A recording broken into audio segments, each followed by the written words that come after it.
So today episode will be a little bit longer than usual because this month is my birthday and I want to tell you guys about my journey and how I come to become the person that I want to be and my decision to why I end up deciding what I decide up until now. So let's talk about the the history of this. So I'm gonna focus on Asian culture because obviously I'm Asian. In Asian culture, we are taught to honor our mother and father no matter what. And I'm talking about regardless of if they hit you, because that is like it's embedded into our culture back in Asia, is that your parent discipline you this way. It's a form of discipline, but sometimes it's also be seen as abuse, but they use discipline to cover that up. So as you know, some part of it that I already mentioned, that when I was a child up into my adult's life, my parents are very emotionally immature. They would get into fight often just about money and stuff because my father is a deadbeat. He doesn't want to go to work to support the family. My mom have to work two jobs to support the family. So often she's in a bad mood. So they would argue and my mom would go into my room. So in our household, I am not allowed to lock my door at all. My parent just does not allow it. So they just can burst into my room whenever they want. So whenever my mom got into a fight with my dad, she would go into my room and she would crying and all that stuff. And then when I don't stop my game to go comfort her, she would get mad at me, yell at me, call me an emotionless robot, and then she would throw my game case at my head or just throw some other stuff at me, whatever she could find. Could be a game case, it could be a pen on my desk or something. That is a form of abuse. It's verbal abuse. You also throw in things of sort of physical abuse. So it is not always the physical part of like, well, she did do the physical part too back when we were in Asia. Back there, you're allowed to hit your kid and it's seen as discipline. I have never done well in school, so she would hit me for not doing well in school. But in America, you can't do that. So now we go to verbal abuse. So the form of abuse, and they're all equally bad. So my mom would play this drama role. She's crying, she's yelling and stuff. And then there's the part of my father who is drunk most of the time. And then I was 12-year old, and he would tell me to go cook dinner before my mom come home, which technically you're not supposed to at 12-year-old. So if I tell him that I have to study for a test or something, he would also burst into my room, drag me out into the hallway, grab my hand really hard and drag me out into the hallway. And then he would twist my arms, just hold it and twist it and say that I need to be grateful to him that he brought me and my mother to America. Otherwise, we would be still starving in a third world country, and that he's the man of the house. So when he tells me to do something, I have to do it. So this is the dynamic that I grow up with, and it's happened often, multiple times throughout the week. Now, when I growing up and then get to high school where I'm more aware of different things. And my mother has always been somebody that never want to address certain things such as my mental disability or my or just like seeing LGBTQ people as equal, like just equal, like normal people. So I have a mental disability where I learn slower than other kids in class. It's throughout my my elementary to college. So I would have nervous breakdown in class, and then I would run out of class. Every time my mom would come to school to pick me up, she would just say that I'm just causing trouble, acting up. There's nothing wrong with me. Why the school say that I should be in the kid with the special needs program, but she just never wanted to put me in there because it's shameful to her that she never want to admit that I have a learning disability, that I have to be a natural smart Asian. That's just the mentality of the culture that they expect you to be smart, getting straight A all the time. So she never accepted that side of me. And she told me that if I keep acting up, the the school is going to request that I be sent to the mental institution with all the crazy people. And also that when my parents see LGBTQ people in public, like two gay guys kissing or something like that, they would think that there's something mentally wrong with them. They would say it's gross, they're mentally ill, they should be locked up somewhere. Just like people who have mental disability should be locked up somewhere in the mental institution. And they have never accept neither one of that part of me, the mental disability or the LGBTQ side, or that I don't want to have a normal lifestyle. I hate getting married and have kids. I just, it's not for me. And that's come from watching them horrible marriage for 30 years of my life. This up and down drama of them always arguing, and I would be in the middle of it all, and they're taking it out on me, both of them.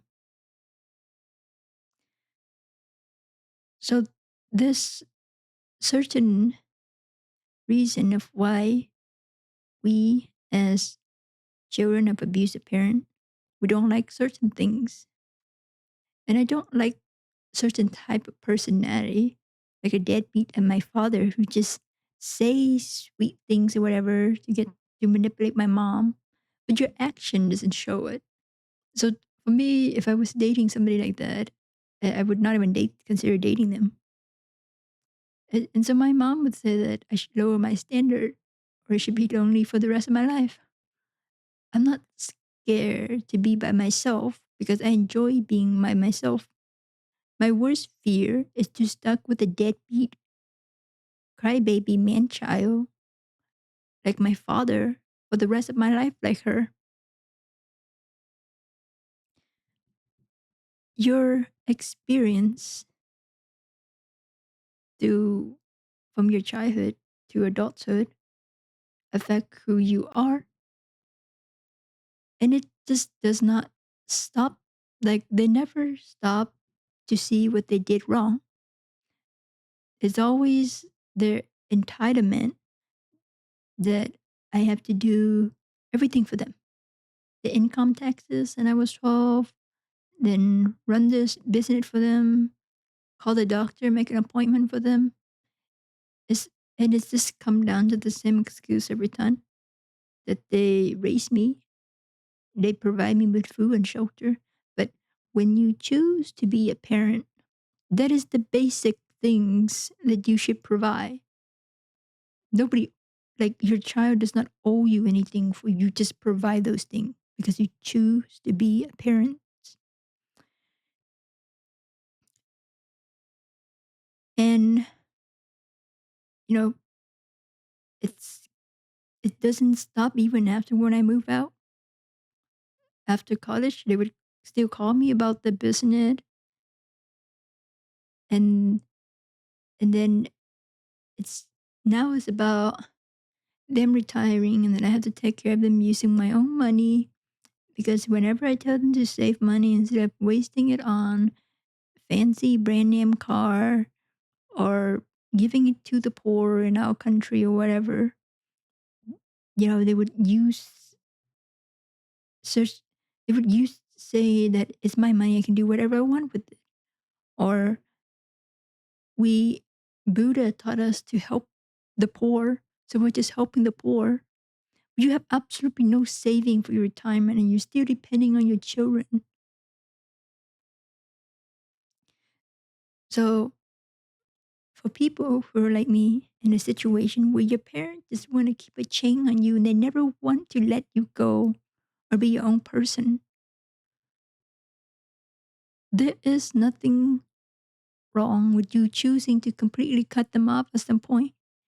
And regardless of what society tell you that you're being cruel to your parent, that they only want to do what's best for you. But that is all BS. Remember that they never asked us what we want, or they never cared to listen or understand it. Because I have told my mom that I do not want a traditional marriage. I hate children. I don't want to deal with them. I like to be by myself. I like my alone time. I like to do whatever I want. I don't have to compromise with a partner. I don't want to live in that codependency relationship. But they never want to accept us.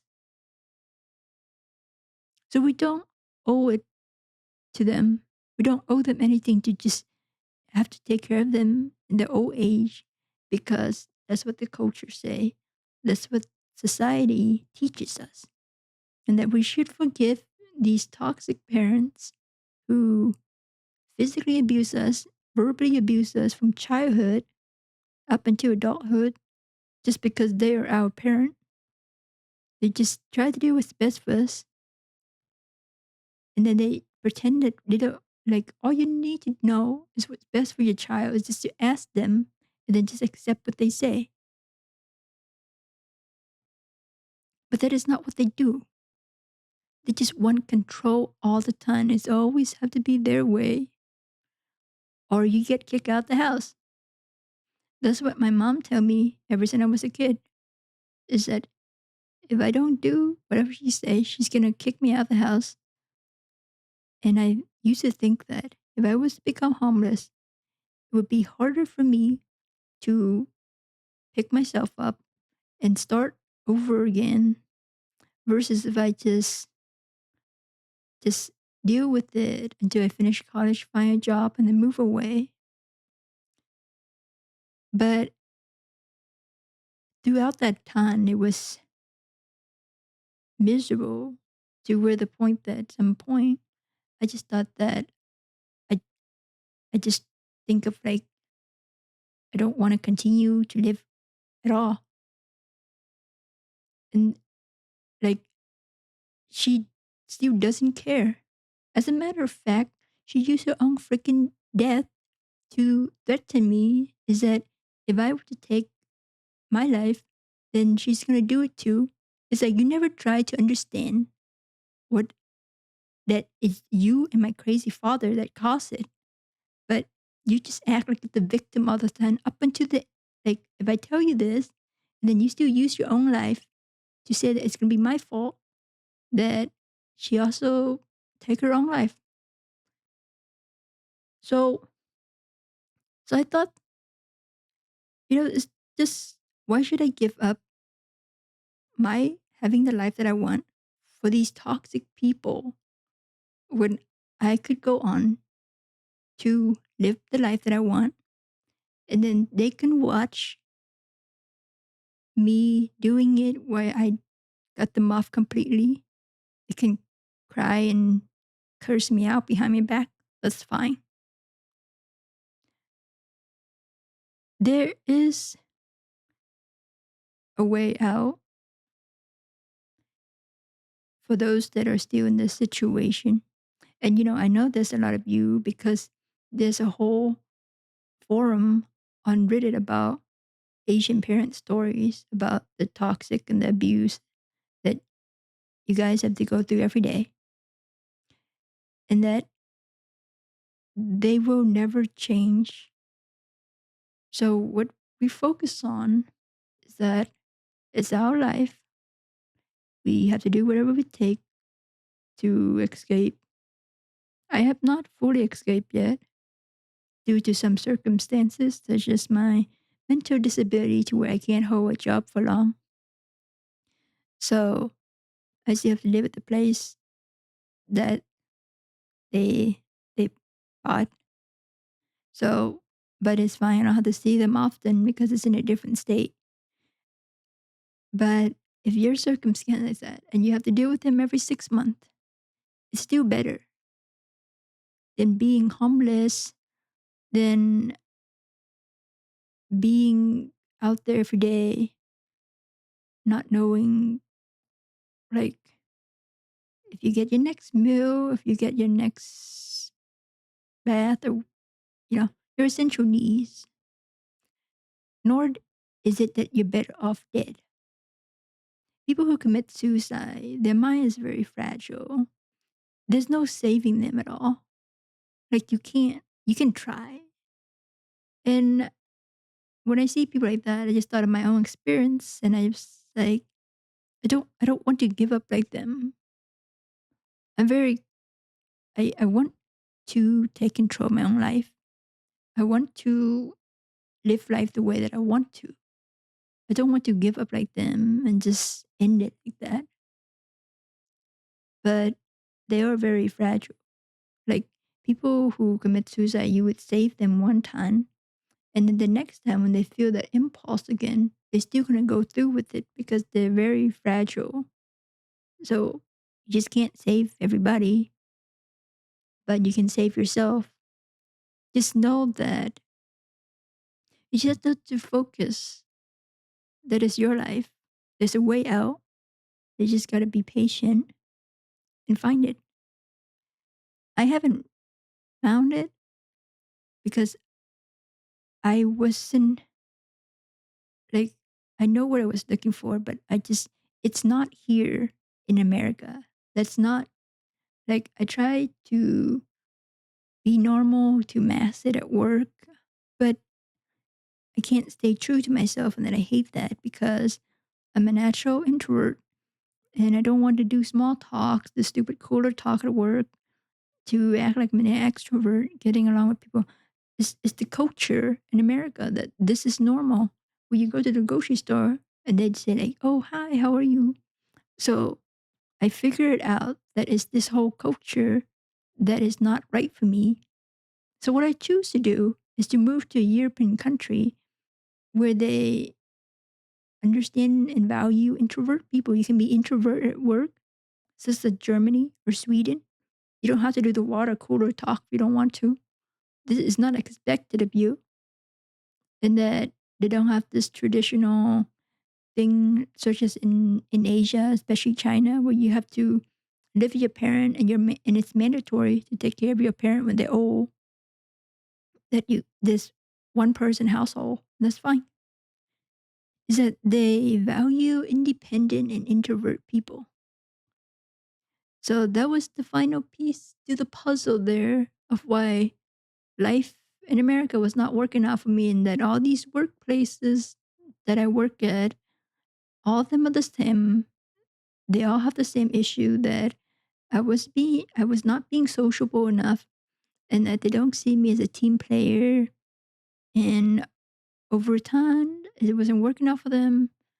And either I left because it was a toxic work environment where everybody just come in and they talk and they don't want to work. So all the leftover work is passed down to me.